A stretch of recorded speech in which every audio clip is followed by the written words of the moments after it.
Christmas பண்டிகையை முன்னிட்டு வரும் டிசம்பர் 23 மற்றும் 24ஆம் தேதிகளில் தனிநபர் வாகனங்களுக்கான டோல் கட்டணத்திற்கு 50 விழுக்காட்டு கழிவை வழங்க அரசாங்கம் இணக்கம் தெரிவித்துள்ளது.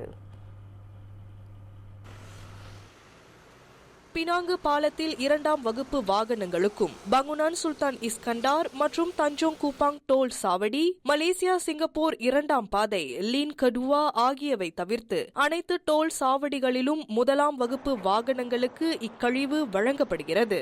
அனைத்து நெடுஞ்சாலை குத்தகை நிறுவனங்களுக்கும் இழப்பீடு வழங்குவதற்கு இதனால் ஏற்படும் சுமார் 2 கோடியே 65 லட்சம் ரிங்கேட் நிதி தாக்கத்தை அரசாங்கமே ஏற்றுக்கொள்ளும் என்று பொதுப்பணி அமைச்சர் டத்தோஸ்ரீ அலெக்சாண்டர் நந்தா லிங்கி தெரிவித்தார். பண்டிகை காலங்கள் மற்றும் பள்ளி விடுமுறை நாட்களில் போக்குவரத்தை குறைப்பதையும் ஓய்வெடுக்கும் பகுதிகளில் நெடுஞ்சாலை செயல்பாடுகளை மேம்படுத்துவதையும் நோக்கமாக கொண்டு டோல் கட்டண கழிவுக்கான தேதிகள் தேர்ந்தெடுக்கப்பட்டதாக அவர் கூறினார்.